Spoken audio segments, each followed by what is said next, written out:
Well, the U.S. Senate is about to gavel in to start the day. It'll be general speeches for the first hour or so. Lawmakers are expected to resume work on the transportation bill at about 11 a.m. Eastern. CQ this morning is reporting that Republicans and Democrats are still negotiating off the floor on a deal on how to proceed with amendments to the measure. The Senate is expected to recess at 5 Eastern for a closed briefing from Homeland Security Secretary Napolitano on cybersecurity issues. And now live to the Senate floor here on C-SPAN 2.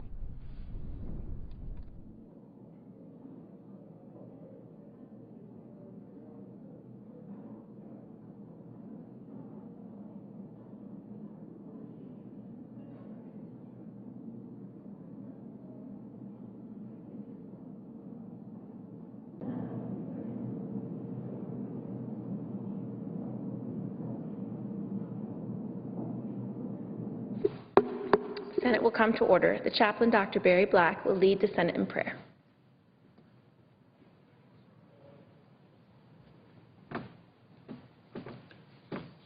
Let us pray. Lord God omnipotent, you are above all nations. Take our lives and use them for your purposes.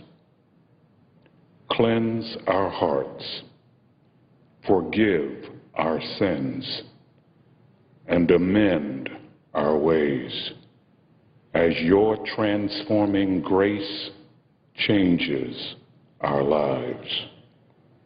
Today, make our senators true servants of your will. In these challenging times, give them the wisdom to labor for justice, to love mercy, and to walk humbly with you. Keep their minds and spirits steady as they strive to do your will. We pray in your sovereign name. Amen.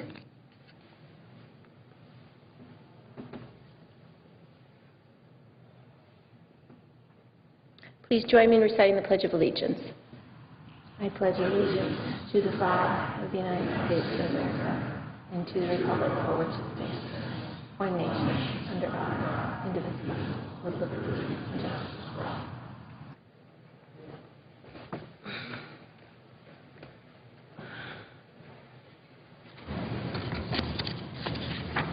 Clerk will read a communication to the Senate. Washington, D.C., March 7, 2012. To the Senate. Under provisions of Rule 1, Paragraph 3 of the Standing Rules of the Senate, I hereby appoint the Honorable Kirsten E. Gillibrand, a senator from the State of New York, to perform the duties of the Chair. Son Daniel K. Inouye, President pro tempore. Madam President. Majority Leader. Following leader remarks, the Senate will be in a period of morning business for an hour. Republicans will control the first half. Democrats will control the final half. Following morning business, the Senate will resume consideration of the Surface Transportation Act. I ask consent that there be a recess at 5 p.m. and that be extended until 6:30 p.m. to accommodate a senators-only briefing. Without objection. Madam President, we're having a briefing this evening at the request of Senator Mikulski, who is a longtime member of the Intelligence Committee, to have an actual demonstration of why we need to pass a cybersecurity bill. So all senators should be there, and that's why we asked for the recess. Madam President, 47 years ago today, a group of 600 freedom-loving men and women set out on a march from Selma, Alabama to Montgomery, Alabama. The purpose of the march was calling for an end to discrimination and violence against African Americans. Among those peaceful protesters was a young man by the name of John Lewis, now Congressman John Lewis. His life has been one of truly a great civil rights leader, outstanding legislator, and a patriot beyond excellence. Only 6 blocks from the church where the march began, they were met at Edmund Pettus Bridge by police dogs, fire hoses, and clubs. The terrible day of violence of that day, known as Bloody Sunday, was broadcast across the country. March 1965 marked a turning point in the civil rights movement as Americans cried out against the injustice and bloodshed they saw on television. Later that month, about 25,000 courageous souls finally completed that 12-mile march from Selma to Montgomery that started on Bloody Sunday. And 6 months later, President Lyndon Johnson signed the Voting Rights Act of 1965. A year ago, Madam President, I was privileged to lock arms with Congressman John Lewis and Congressman Jim Claiborne, two men who I admired deeply, as we reenacted the march across the Pettus Bridge.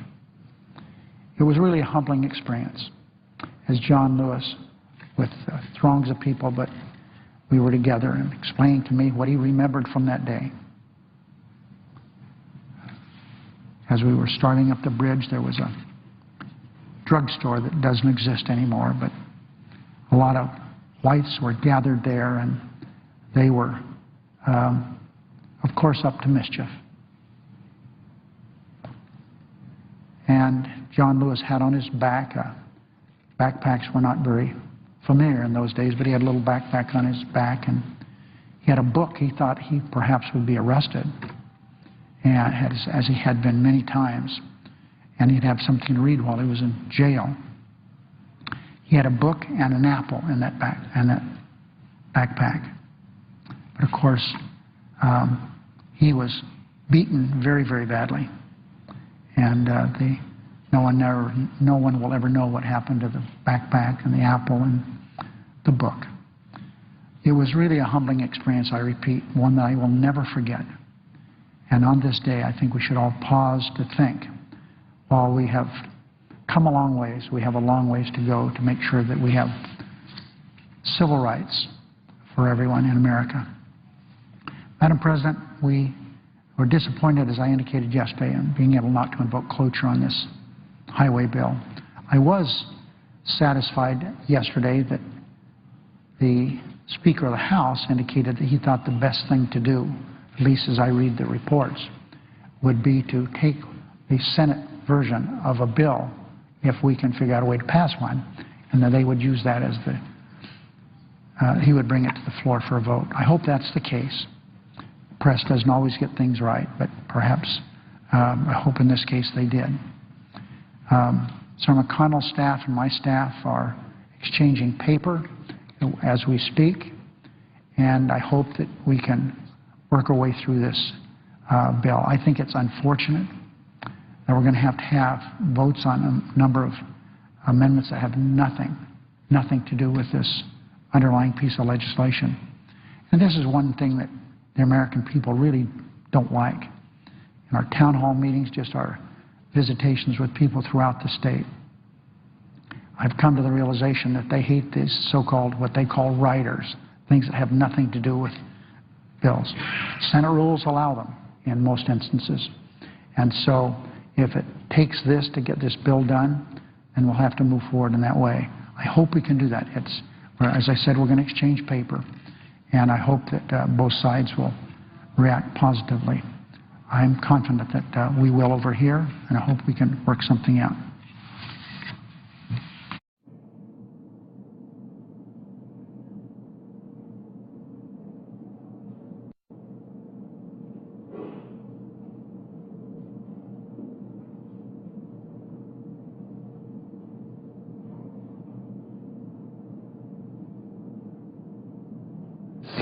Madam President. Republican Leader.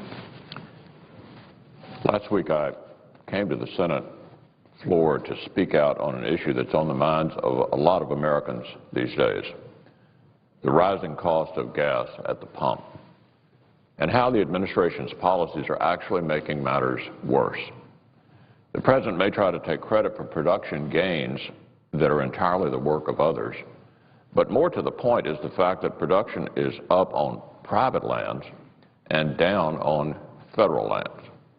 The property the President and the Interior Secretary actually manage is the property upon which production is down. In fact, when it comes to the rising cost of gas at the pump, it's my view that the administration's policies are actually designed on purpose to bring about higher gas prices. a view that shouldn't be the least bit controversial given the fact that the President's own Energy Secretary has suggested on a couple of occasions now that his goal certainly isn't to drive gas prices down. For the President's part, he often says that Americans should judge him not only by his words, but on his deeds. So when it comes to gas prices, I've pointed out that the President continues to limit offshore areas to energy production and is granting fewer leases on public land for oil drilling. He's encouraged countries like Brazil to move forward with their own offshore drilling projects, continues to impose burdensome regulations on the domestic energy sector that will further drive up the cost of gasoline for the consumer, has repeatedly proposed raising taxes on the energy sector, which we all know would only drive up gas prices even higher, and finally has flatly rejected the Keystone XL pipeline. All of these things help drive up the cost of gas and increase our dependence on foreign oil. So the President simply can't claim to have a comprehensive approach to energy because he doesn't, simply doesn't. And at a time he says he does, the American people should remember one word: Keystone. Keystone. Another thing they might want to do is play a clip of the press conference the President held just yesterday. Ask about whether he actually wants gas prices to go up. The President's facetious attempt to deflect the question only served to confirm the premise. But it was the President's admission that rising gas prices hurt the economy that really betrayed the administration's attempt to have it both ways on this issue.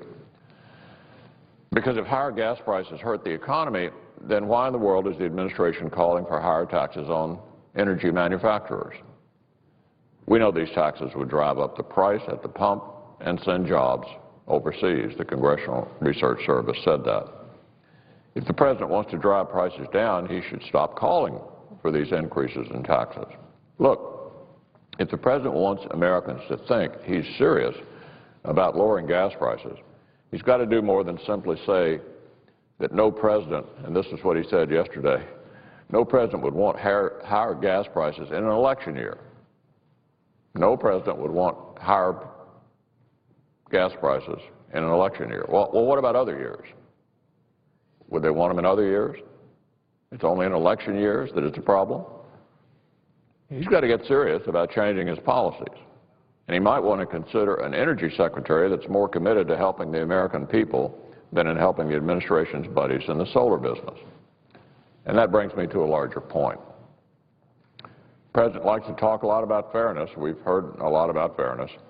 But when it comes to rising gas prices, the American people don't think it's particularly fair that at a time when they're struggling to fill up the tank, their own tax dollars are being used to subsidize failing solar companies of the President's choosing, not to mention the bonuses that executives at these companies keep getting. I think most Americans are tired of reading about all the goodies this administration's allies are getting on their dime, even as the President goes around lecturing everybody about fairness. I'll tell you what's not fair. I'll tell you what's not fair.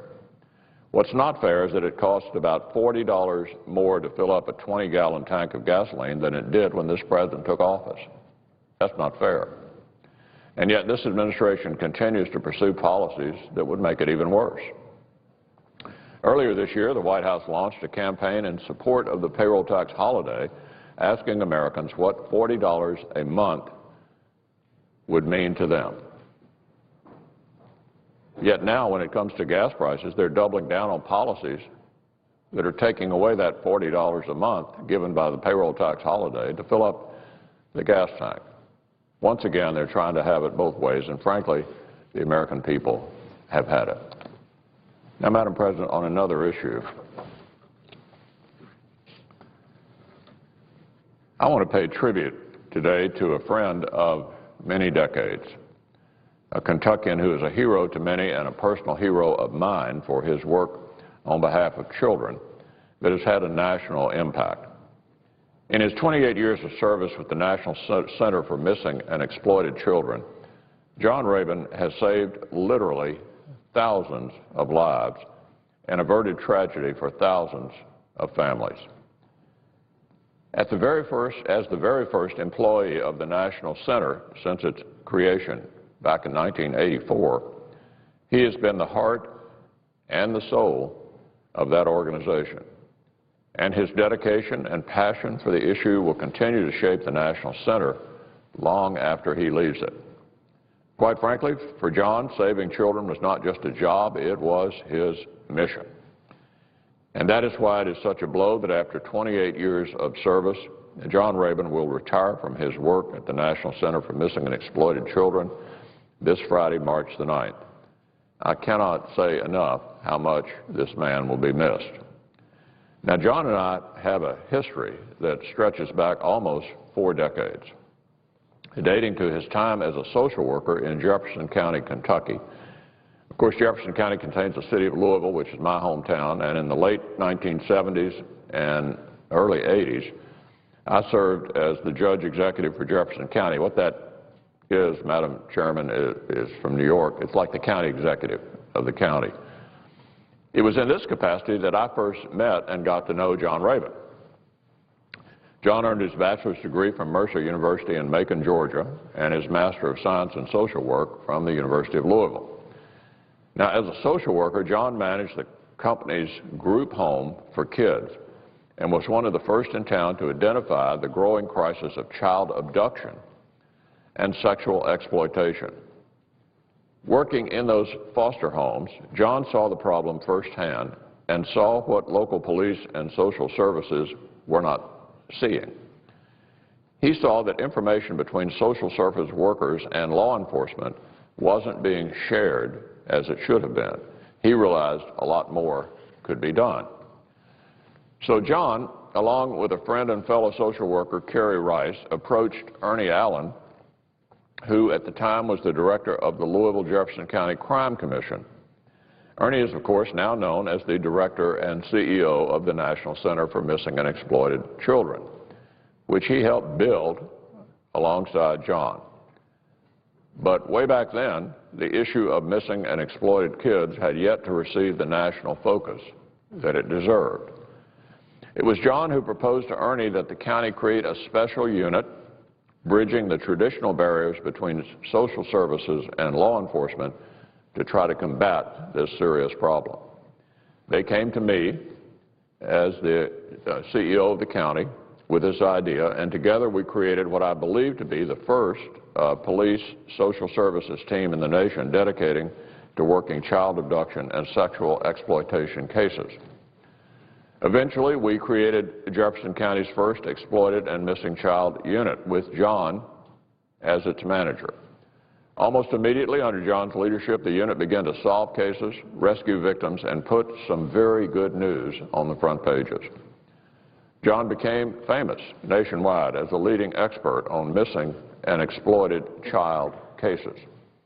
In 1980, the U.S. Department of Justice asked me to send John and Ernie to Atlanta to consult on a grisly child murder case. John is now so recognized as a leader in this field that he has provided expert testimony to Congress 7 times on child abduction cases and is instructed for the FBI Law Enforcement Satellite Training Network.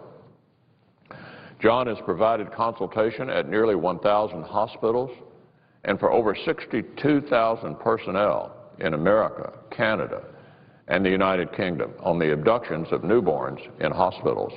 And he is the author of the book for healthcare professionals, Guidelines on Prevention of and Response to Infant Abductions. Thanks in large measure to his efforts, what was once a recurring problem is now all but eliminated. John has been recognized by the FBI as one of only 27 investigators nationwide with the highest expertise in the investigation of cases concerning missing and exploited children. He's appeared on television shows such as 2020, Primetime, Good Morning America, Larry King Live, America's Most Wanted with his friend and my friend, John Walsh. In 1984, John signed the lease for office space for the National Center for Missing and Exploited Children right here in Washington. He began working as that organization's executive vice president and chief operating officer. It's a post he's held ever since. As the National Center's Executive Vice President and COO, John manages a staff of 350 and a budget of $42 million a year. He is the hub of the wheel for all interagency communication between the Center, the Justice Department, the State Department, the Secret Service, the FBI, the Department of Homeland Security, as well as state governments. Madam President, when I say John Rabin has a great passion and drive on this issue that has animated his entire career, I mean it. He is absolutely dedicated to rescuing children who would otherwise fall through the cracks. Back when he was running the Jefferson County Crime Unit, John led the effort to successfully identify and prosecute the pastor of a major local church for sexually abusing over a dozen children in his congregation. After this pastor's conviction, the judge shockingly sentenced him merely to probation with a community service requirement. John leapt from the prosecutor's table and cried, "Your Honor, will you at least stipulate that this community service not be with children?" The judge held John in contempt of court. Luckily, the prosecutor quickly scurried John out through a side door before he could be taken into custody. And after a few days, the heat died down. But this story goes to illustrate how John will stop at literally nothing to see justice is done for those who are weakest among us, our children. John's lifetime of service to children has directly led to the rescue of over 80,000 kids. 80,000 kids. Let me share with my colleagues just one success story. About a year ago, a Los Angeles police detective contacted the National Center for Missing and Exploited Children for information on a 10-year-old boy who had been missing for many years. In 2004, the child's parents separated, and although the mother received custody, her son was abducted from their home. A search began for the boy and his father, which continued for 7 years. Law enforcement had no leads on the child's whereabouts, suspecting the father may have abducted him back to his native country of Guatemala. Upon receiving the call from that Los Angeles detective, the National Center's case management team began coordinating the center's resources with the child's mother and detectives in the Los Angeles Police Department. A missing child poster was created and disseminated around California. And detectives were provided with detailed public database searches throughout the National Center's Case Analysis Division. Just a little over a month ago, the center received a lead from a school official who believed he had recognized the boy as a 5th grader at a Los Angeles elementary school. This official had searched the center's website, saw the missing child's poster, and contacted the center's 24-hour hotline. The center passed this lead along to police, and I'm pleased to say that on January the 31st of this year, 8 years after his abduction, this boy was reunited with his mother and his father was arrested. Imagine that mother's relief, and then multiply that feeling by literally thousands. Only then can you begin to appreciate the immense service John Rabin has done for his country.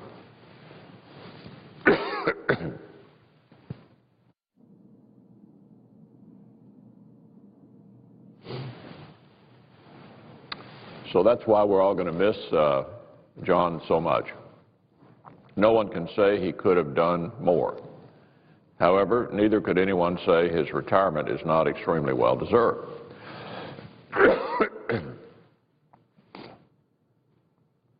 I'm sure he's looking forward to being able to spend more time with his lovely wife, Betsy, a retired school teacher, and their 2 children and 5 grandchildren. A national movement on behalf of America's most precious resource, our children, was launched because one social worker in Louisville, Kentucky, saw that too many children were at risk and not enough was being done. If every family impacted by the National Center for Missing and Exploited Children's work could thank John Rabin personally, it might take another 28 years, and he would never get to retire. But on behalf of a greater and safer America, on behalf of a grateful and safer America, I hope that the recognition of this U.S. Senate and the thanks and friendship of this senator will suffice instead. So thank you very much, John Rabin, and Madam President, I yield the floor. Madam President. Under the previous order, the leadership time is reserved. Under the previous order, there will now be a period of morning business for 1 hour, with senators permitted to speak therein for 10 minutes each, with time equally divided and controlled by the two leaders or their designees, with the Republicans controlling the first half and the majority controlling the final half. Senator from Tennessee. Thank you, Madam President. I rise today to speak regarding the highway bill, and we each come into work daily with different thoughts. I come in today very hopeful. The fact is that we have a bipartisan bill that hopefully will actually have the finance component of it on the floor soon. We've had it work through the various committees of the Senate, the Banking Committee, the Commerce Committee, the EPW Committee. And I think what this body is waiting for right now is the Finance Committee package, and I know that they're continuing to work on that package. And the reason I come down here today in a very hopeful way is I think all of us certainly support the highway bill. We want to see a bill like this passed. But I think we also want to see it passed in the appropriate way. And some of the earlier renditions that have come out of the Finance Committee unfortunately have not paid for this bill. And it's my sense that maybe what's happening in this right now is that maybe there's some work being done to try to make that not be the case. I know the senator from New York is really familiar with the health care debate that we had years ago. And one of the things that many of the folks on this side of the aisle were concerned about, and many folks I think even on the other side of the aisle were concerned about, was some of the gimmickry that was used to pay for it. We had 6 years worth of spending and 10 years worth of revenues, and obviously people around the country, rightfully so, were very concerned about that.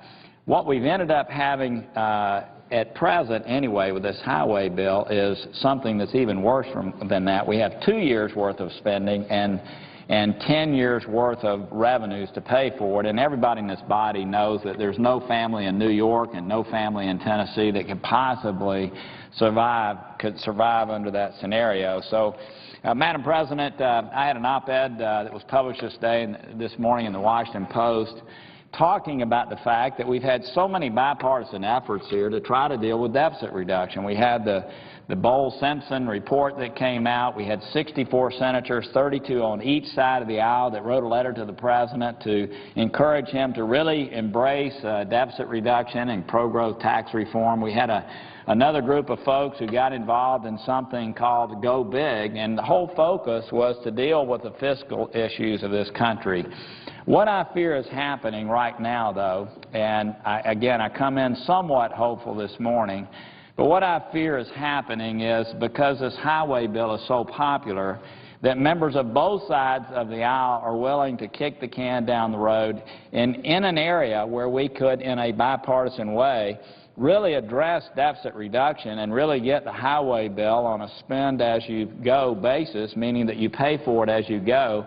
Instead of doing that, because this is an election year and this is a popular bill, that both parties, instead of leading on deficit reduction, are going to cave and basically kick the can down the road because this is, quote, a popular bill. To me, that's not what the American people sent us here to do. And so we have this opportunity to pay for it. Now, I don't know whether we're going to get where we need to go. As a matter of fact, even though I'm hopeful that we're going to make some progress on this issue, I don't think we're going to quite get there. I just sense in this body a desire to kick the can down the road, to turn our head, to really not live up to our responsibilities as it relates to this bill. And so I'm going to be offering 2 amendments. One amendment would say, look, we have a highway trust fund. We've had to transfer $34 or $5 billion into it from the general fund since 2008. We have a trust fund. We either ought to spend the money that comes into it accordingly and reduce the amount of spending on highways, or what we should do is lower discretionary spending someplace else. It appears right now, based on where this bill is, and again, we haven't seen the final bill because I know there are negotiations taking place, It appears to me that in order to live up to our responsibilities to the American people, that what we'd have to do is cut about $11 or $12 billion out of the discretionary caps that we agreed to as part of the Budget Control Act to make this be appropriate. And I'll be offering an amendment once we see what the final package is that does just that. In other words, if we all think that highways and transit bills are important, and by the way, I do. I used to be the mayor of a city, and I know that infrastructure is very, very important to our economic growth in this country. But if we believe that spending on highways and transit is important and it's a priority, then what we need to do is lower discretionary caps, lower spending in another area. And for us to do anything short of that, to me, would be making a mockery of the American people and certainly making a mockery of the deal, of the arrangement that was created through the Budget Control Act. So I'm hopeful certainly that this amendment would pass if we continue on the course that we're on. I can't imagine that in a bipartisan way, both sides would show the irresponsibility that has led up to today anyway. I'm still hopeful that by the time we pass this highway bill that we'll come together and act responsibly and actually pay for this. But I think the American people understand that passing a bill that spends money over 2 years and tries to recoup it over a 10-year period is a highway to insolvency. So, Madam President, I'm committed more than ever to us living up to our responsibilities to the American people. I believe that there's something brewing in this body that really says that we have to live up to these responsibilities. And I think the best place for us to start is on this highway bill. And I'll close with this. I know the senator from Utah wants to speak for a few moments also. You know, a lot of people are saying, you know, well, Senator Corker, this is such a small amount of money, and gosh, this is such a popular bill that everybody likes, and can't we just turn our head on this issue and kick the can down the road and do something that we know fiscally is totally irresponsible because all of us like highways? My response to that is this. Look, if we cannot deal with the highway bill, that, by the way, is just simple math. I mean, it's not like, you know, this isn't something like Medicare reform or something else where you have all kinds of moving parts that are very difficult to deal with. The highway bill is just simple math. And if we don't have the ability in this body to deal with something like this as just, you know, add addition and subtraction, there is no way the American people are going to trust us with things like Medicare reform, Social Security reform, making sure that those programs are solvent down the road for seniors who depend upon them. So what I would say to this body is we have a great opportunity this week and next week to show the American people that we are serious about getting this country on a solid footing. There's no better place to do that than on a popular bill. In other words, if we have to make priorities, if we have to make choices, if we have to cut spending in other places to make 2 years' worth of outgoes equal 2 years' worth of ingoes, there's no place better to do it than on the highway bill. And I urge this body to stand up, to meet its responsibilities, and only pass this bill if it's paid for over the same amount of period that it's extended for. So that means all the money coming in between now and 2013 is spent. All the money that goes out is spent for over the next 2 years. I'll be offering amendments to do that if the Finance Committee doesn't come to that end themselves. Madam President, I thank you for listening, and I yield the floor.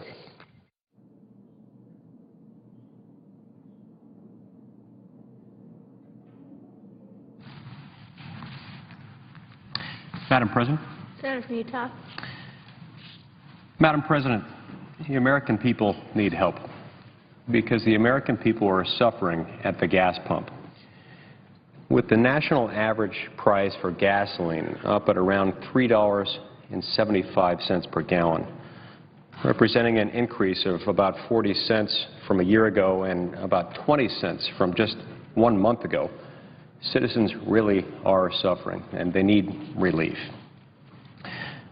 It's important to point out in this context that when President Obama took office, gas prices were at about $1.85 per gallon.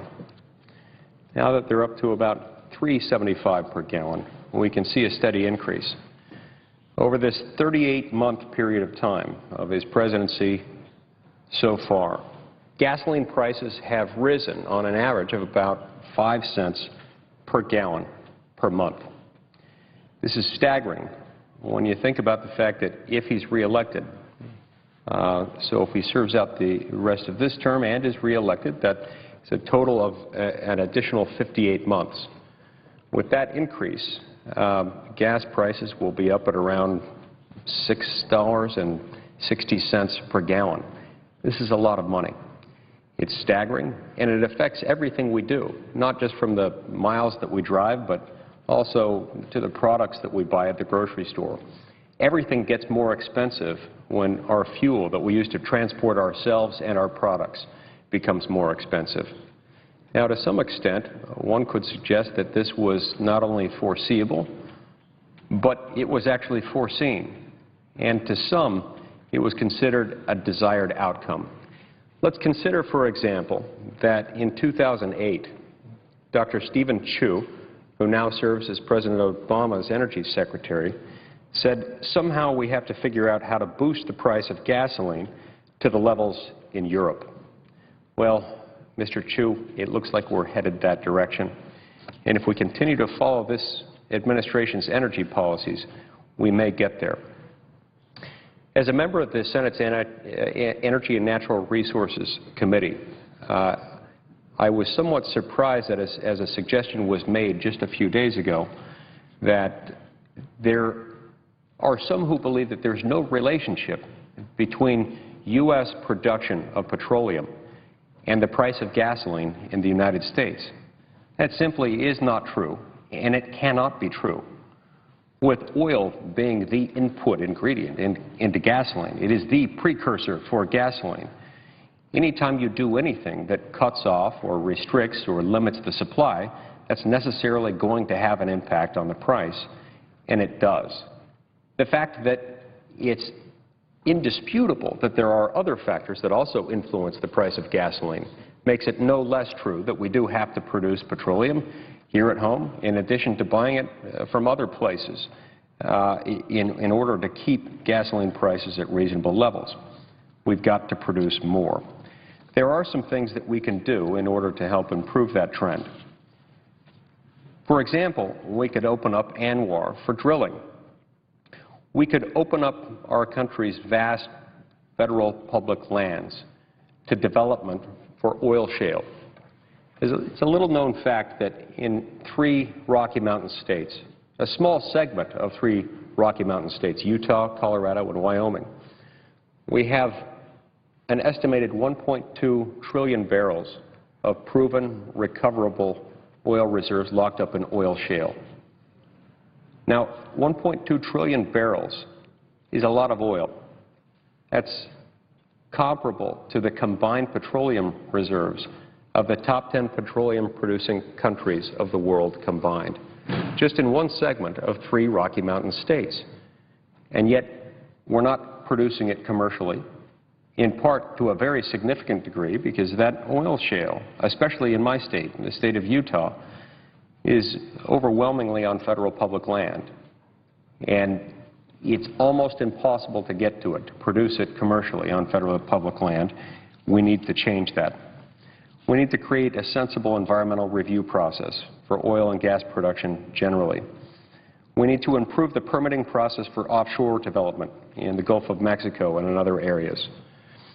We need to allow the states to regulate hydraulic fracturing without the fear of suffocating and duplicative federal regulations. We need to keep all the federal lands in the West open to all kinds of energy development. And of course, we need the President to approve the Keystone XL pipeline.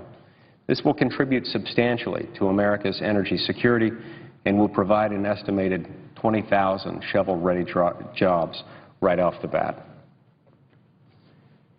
There are things we can do to help Americans with this difficult problem, one that will affect almost every aspect of the day-to-day lives of Americans. We need the government to get out of the way. We need the government to become part of what the President laudably outlined as an all-of-the-above strategy in his State of the Union address just recently.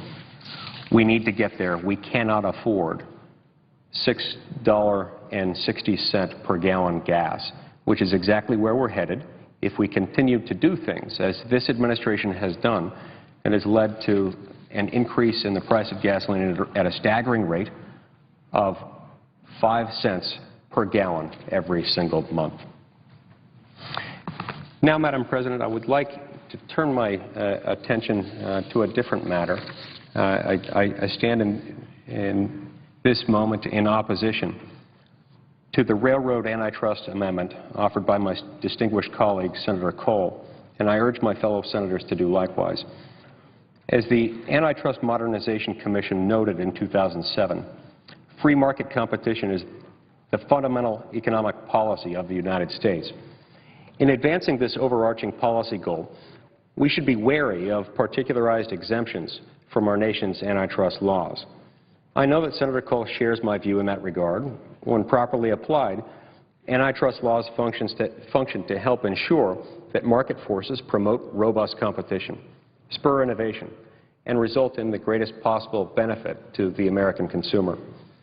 In many respects, federal and state agencies enforced antitrust laws in order to forestall the need for burdensome and long-lasting government regulation. If competition thrives and market forces operate properly, there is no need for extensive government intrusion or interference. Likewise, when the antitrust laws do apply, comprehensive economic regulations should not dictate how an industry operates. It therefore makes little sense to impose upon a heavily regulated industry an additional layer of government oversight and enforcement through the application of antitrust laws, while at the same time leaving in place a comprehensive regime of government oversight through economic regulation. Piling layer upon layer of government interference will not advance the cause of free market competition, innovation, and consumer welfare. I'm concerned that such layering of government regulation is effectively what the Cole Amendment does. I worry that in extending the reach of antitrust laws to the freight rail industry, the amendment does not remove any authority or jurisdiction of the Surface Transportation Board, the regulatory agency currently overseeing the rail industry. As a result, the amendment simply imposes additional government supervision over the rail industry with attendant increased regulatory burdens and costs, as well as inevitable conflicts and uncertainties resulting from a second layer of government oversight of the same activities. Given the highly regulated nature of the freight rail industry, application of antitrust laws would likely require courts to wade into the complex realm of rate setting and other highly technical matters, a task for which judges are particularly ill-equipped. In addition to this fundamental unease over multiplying government regulatory burdens, I'm also very concerned with a number of the amendment's provisions that seem to reach simply beyond simply eliminating antitrust exemptions for the rail industry. First, I worry that Section 4 of the amendment limits the doctrine of primary jurisdiction in which antitrust cases, in those antitrust cases that involve railroads. Under this long-standing doctrine, which was established in 1907, a court will normally defer to an expert agency when that agency has jurisdiction over the subject matter of a legal dispute. This doctrine allows courts to balance the regulatory requirements with the legal requirements for regulated industries. The primary jurisdiction doctrine is not an antitrust exemption, and discouraging the use of this would be a legal and judicial change that reaches far beyond the antitrust laws and its implications. I would also note that Section 4 would give trial courts the power to disregard agency action, but only with respect to the railroads. As a result, railroads would be singled out for special treatment, leaving the doctrine of primary jurisdiction available to the courts in cases involving electrical utilities and other regulated industries. I'm unaware of any compelling justification for this disparity. My second concern relates to Section 7A of the amendment, which not only repeals antitrust immunity for rail rate bureaus, but also repeals procedural protections that facilitate lawful rail transportation services. Because of their route structures, railroads are often not individually capable of providing rail transportation service to all locations that a customer may request or that regulations may require.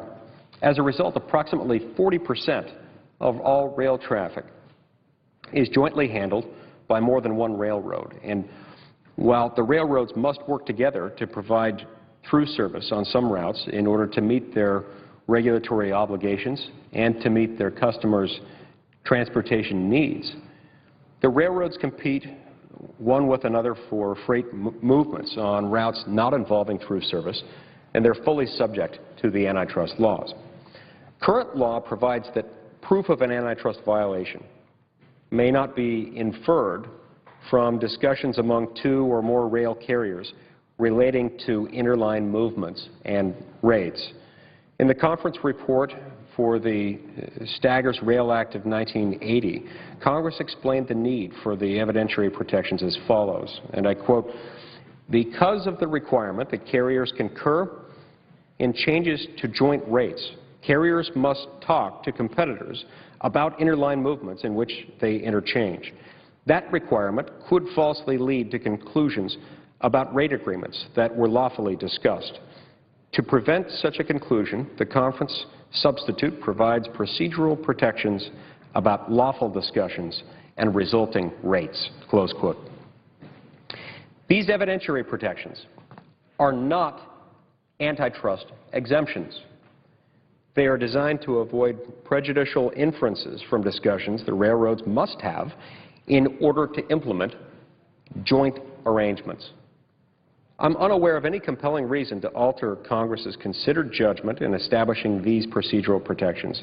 Were these protections to be discarded, railroads would be exposed potentially to legal liability for interline discussions that they may choose, and they may choose simply not to participate.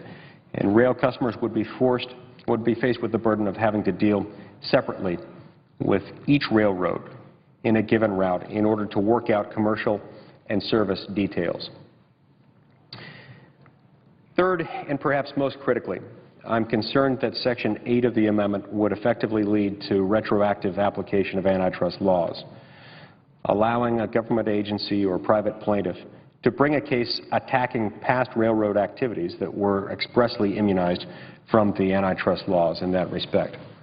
Section 8B would allow antitrust lawsuits for ongoing railroad activity that was previously immunized from the railroad antitrust laws. This would leave open the possibility that conduct in accordance with the railroad merger and line sale transactions previously approved by the Interstate Commerce Commission or the Surface Transportation Board as in the public interest, immunized by statute from the antitrust laws and implemented by the railroads, consistent with the agency's approval, could now be challenged as unlawful.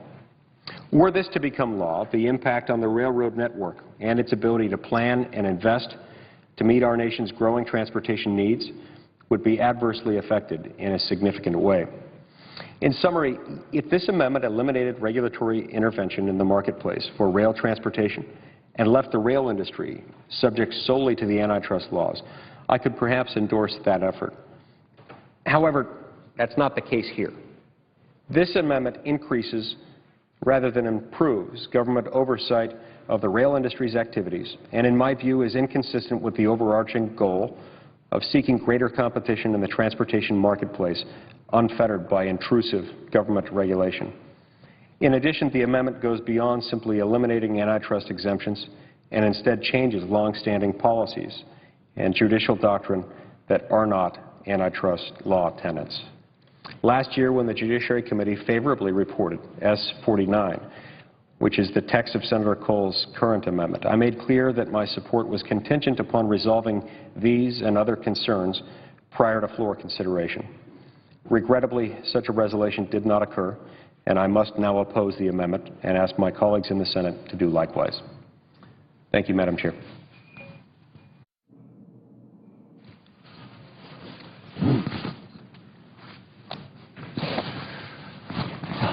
Madam President. Senator from New Mexico. Madam President, first I'd ask unanimous consent that Hannah Brule, who is a detailee from the Department of Energy, working on the staff of the Committee on Energy and Natural Resources this year, be granted floor privileges during today's session of the Senate. Without objection. Madam President, I wanted to speak for a few minutes about gasoline prices, which my colleague from Utah just talked about a few minutes ago. Also about domestic oil and gas production, and also about access to federally owned oil and gas resources. These are issues that have been raised by numerous senators on this transportation bill. They're issues of critical importance to our country's economy, to national security, and to resource management. And I've been increasingly concerned that the issues that we're debating and the facts that are being put out there are often not the true facts. There's widespread misunderstanding of what needs to be done to deal with this set of issues, in my opinion. Let me start with the issue that's most important to most Americans, and that is the price of gasoline at the pump, the price of oil, and then, of course, the price of gasoline. We need to understand clearly what is causing this, and we need to be direct with our constituents about what is causing this. Let me state as clearly as I can what I believe is really without dispute among experts, and that is that we do not face cycles of high gasoline prices in the United States because of a lack of domestic production. We do not face these cycles of high gasoline prices because of lack of access to federal resources or because of some environmental regulation that is getting in the way of us obtaining cheap gasoline. As was made clear in a hearing we had in the Senate Energy Committee in January, the prices that we are paying for oil and the products refined from oil, such as gasoline, are set on the world market. They're relatively insensitive to what happens here in the United States with regard to production. Instead, the world price of oil and our gasoline prices are affected more by events beyond our control, such as instability in Libya last year, or instability in Iran, and concerns about oil supply from Iran this year. First, I've got two charts that I think make this point very clearly. This first chart, I believe, is very instructive. This is entitled Weekly Retail Price for Premium Unleaded Gasoline, Including Taxes Paid. And there are two charts here. There are two lines on the chart. The top line contains the prices, the retail prices, weekly retail prices in Belgium, France, Germany, Italy, Netherlands, and the United Kingdom. So you can see how that has fluctuated. This is through January of this year, or of last year, excuse me.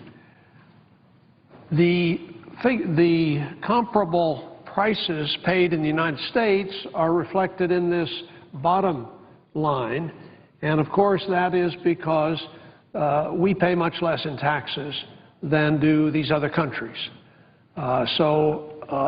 It's a useful chart that I think makes a couple of important points. First point it makes is that the price patterns are remarkably similar in all countries. That is, the prices for gasoline in all of these countries reflect the world price of oil. Second, while the patterns are similar, the U.S. price is significantly lower because of the lower taxes that we pay in this country.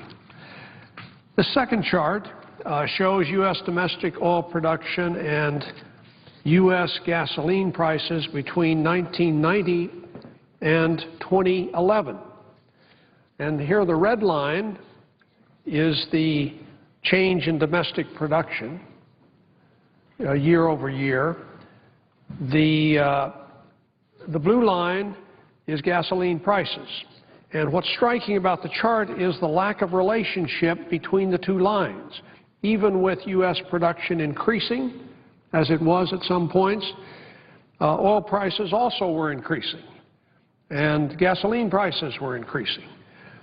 So while domestic oil production plays an important role in the energy security and the economy of our country, its contribution to world oil balance, the world oil balance, is not sufficient to bring global oil prices down. And for this reason, increased domestic production, unfortunately, will not bring down gasoline prices in our country. We also need to understand the status of domestic production. Here again, the facts are often misunderstood. For example, we've heard the claim that the United States and the Obama administration have turned away from producing the domestic oil and gas resources that we possess. The facts are very much to the contrary. At the hearing we had in January in the Energy Committee, James Burkhart, the managing director of Cambridge Energy Associates, described our situation in this country as the great revival of U.S. oil production. He provided this next graph, which clearly demonstrates what we are experiencing in the United States. This graph shows the net change in production of petroleum liquids in the United States and in other major countries, oil-producing countries, between 2008 and 2011. The U.S. increase is this very large column here on the left. We can see that it is far greater, our increase in production is far greater than that of any other country in the world. The United States is now the third largest oil producer in the world after Russia and Saudi Arabia. Another chart on domestic production is also instructive. This shows total U.S. oil production between 2000 and 2011. It clearly demonstrates that current increases in oil production are reversing several years of decline in that production. We've not had to change any environmental laws or limit protections that apply to public lands in order to get these increases. This next chart shows the percentage of our liquid fuel consumption that's imported, including the projections that the Energy Information Administration has made out to 2020. The trend is very encouraging.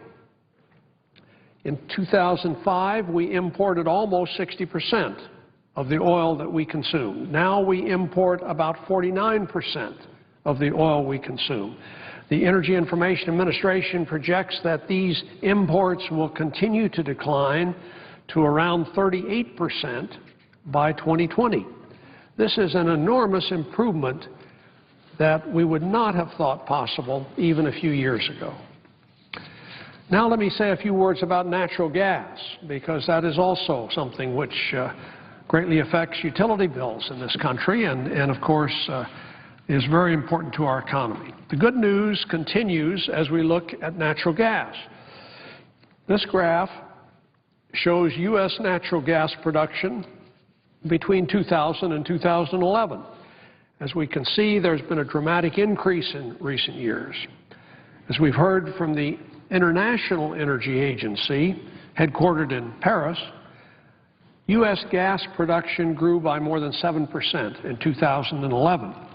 Our natural gas reserves are such that the United States is expected to become an overall net exporter of natural gas in the next decade. The natural gas inventories are now at record highs, 20% of their level at the same time last year, 20% above their level at the same time last year. In fact, there's so much natural gas being produced, frankly, some producers are shutting in production. They are waiting and hoping that prices improve before they actually sell the natural gas that they are able to produce today. This next chart contains production data for the world's largest natural gas producers for the years 2008 through 2010. And there are three bars here. The green bar is 2010 production, the most recent data available. And this chart shows that in 2009, the U.S. surpassed Russia and became literally the world's leader in natural gas production. The green bar shows that that trend continued in 2010. So unlike oil, natural gas is not set, the price of natural gas is not set, the price of natural gas is not set on a world market. For natural gas, our enormous domestic resources and increased production have a significant effect on the price that American consumers have to pay on their utility bills especially. Natural gas prices are at historic lows, near historic lows, and this is important to consumers who depend on this fuel for electricity and for heating. It's good for manufacturers who depend on natural gas. It's good for our economy overall. Further evidence oil and gas drilling rigs active in the United States exceeds that of most of the rest of the world. As of last week, there were 1,981 rigs actively exploring for or developing oil and natural gas in the United States. The best comparable figure we have for rigs operating internationally is 1,871. This does not include Russia. It does not include China. It is probably safe to say, though, that more oil and gas drilling is occurring here in the United States than in any other country in the world. Despite our relatively modest resource base for conventional petroleum, the industry in the United States has led the world in developing state-of-the-art technology for oil and gas exploration and production, tapping both conventional formations and unconventional resources such as shale and tight sands. So to use a boxing metaphor, we are punching above our weight in oil and gas production thanks to the technology lead that our companies have developed. And it's a success story that our country should celebrate. Even in light of this good news on domestic production, we hear claims that the Obama administration has withheld access to the oil and gas that is available on federal lands in the Outer Continental Shelf. So we in Congress are urged to mandate that virtually all federally owned oil and gas resources be leased for development quickly without regard to any impact that that might have on other resources or economic interests without any scientific analysis that is currently required. Again, however, the facts tell us a different story. Secretary Salazar testified before our Energy Committee on the 28th of February that oil production from the Outer Continental Shelf has increased by 30% since 2008. It is now at 589 million barrels in 2010. Annual oil production onshore on federal lands has increased by over 8 million barrels between 2008 and 2011. It's now over 111 million barrels of production. Industry has been given access to millions of acres, much of which they either have not leased, not chosen to lease, or they have not put into production. In 2009, 53 million acres of the resource-rich central and western Gulf of Mexico were offered for lease. Industry chose to lease only 2.7 million out of that 53 million acres. In 2010, 37 million acres of the Gulf were offered. Only 2.4 million acres were actually leased in that year. In June of 2012, 3 months from now, the administration will offer another 38 million acres in the central Gulf of Mexico for lease. The Interior Department estimates that these areas could produce 1 billion barrels of oil and 4 trillion cubic feet of natural gas. The administration has recently proposed a leasing plan for 2012 through 2017 that would make at least 75% of the undiscovered, technically recoverable oil and gas resources on the Outer Continental Shelf available for lease. So even when the industry leases these resources, it often does not move to produce oil or gas from these areas that they've leased. Onshore, there out of 38 million acres currently under lease, the industry has about 12 million acres actually producing. Offshore, there are a total of 35 million acres under lease. 6 million acres of that is actually in production. As of September 2011, industry held over 7,000 permits to drill onshore that were not being used. I've heard it stated that only 2% of the acres in the Outer Continental Shelf are currently leased, and that this is evidence of lack of access to the resources. In my view, this is a misleading way to think about the current situation. Just as oil is not found uniformly everywhere on land, but instead is concentrated where the geology is favorable, the very same thing is true offshore. The total acreage in the Outer Continental Shelf is huge. It's 1.7 billion acres. Much of it does not have oil and gas reserves that can be tapped economically. Oil and gas occurs in the greatest quantities in only a few areas, such as the central and western Gulf of Mexico. It is those productive regions in which the industry expresses interest and which are the primary areas where leasing either is occurring that the Obama administration plan would cover. The total 1.7 billion acres is not a useful metric without consideration of which of those acres actually have significant oil and gas resources that are economically recoverable. Much more relevant is the amount of the resources that are being made available, and as I pointed out, Secretary Salazar has testified that the proposed 5-year oil and gas leasing plan that they put forward would make more than 75% of the Outer Continental Shelf resources available for development. The bottom line is that an increased amount of federal acres and resources onshore and offshore are being made available to industry. Production of federally owned resources continues to increase. The increase in this production can be even greater if industry would lease and explore and produce on a greater percentage of the lands that are offered to them for lease. The lands that are believed to have some of the highest oil and gas resource potential. Before I close, let me return for a moment to the issue of gasoline prices. It's clear that we're increasing our domestic production significantly, but that gasoline prices continue to rise. So we need to look for other solutions. And this does not mean that we are powerless to help reduce the price of gasoline. We know what we need to do. If we want to reduce our vulnerability to world oil prices and to volatility of world oil prices, the most important thing we can do is to find ways to use less oil. One of our colleagues gave a good speech a few years ago in which he advocated that we produce more and use less. Well, we are doing a pretty good job of producing more, and we need to do a better job of using less. We can do much better in this use less part of the equation without affecting the quality of life in this country. We can do that by being more efficient in our use of fuel, by diversifying our sources of transportation fuel away from oil.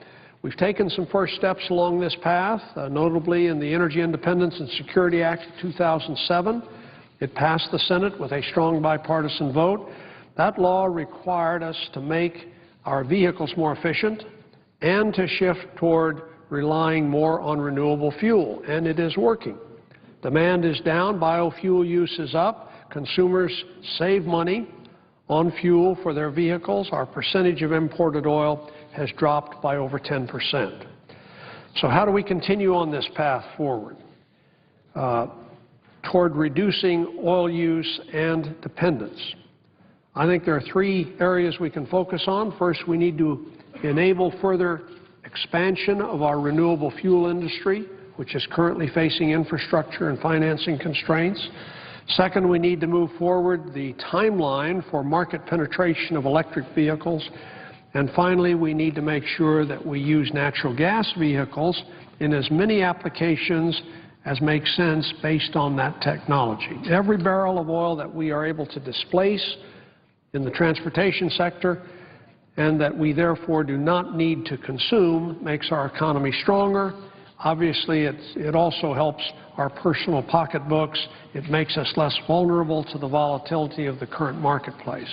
This is not to say that we should not keep drilling and that the Obama administration should not continue to move forward with its plans to bring even more supplies into the market. We lead the world in innovative exploration and production technology. It's helpful to our economy and our national security to increase domestic supply, and that's exactly what's happening. But in the many debates that we will have in the future over issues related to gasoline prices, we need to recognize that the key issue very clearly is not lack of access to federally owned oil and gas resources. Our public lands contain many resources and uses that Americans value. We don't need to sacrifice science or balanced protection of those other resources and economic interests in order to have robust domestic production.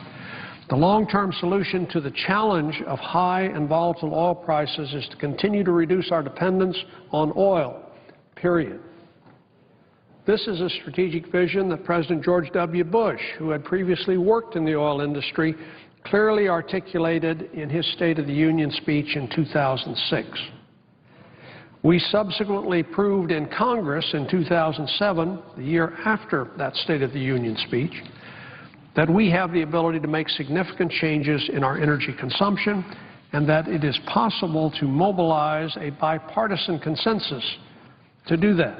The bipartisan path that the Senate embraced in 2007 is still the right approach today. As part of whatever approach we take to energy and transportation in the weeks and months ahead, we need to be honest with our constituents about what works, and we need to keep moving in the direction that we began moving in with that 2007 bill. We need to allow the facts and not the myths to be our best guide. Madam President, I yield the floor.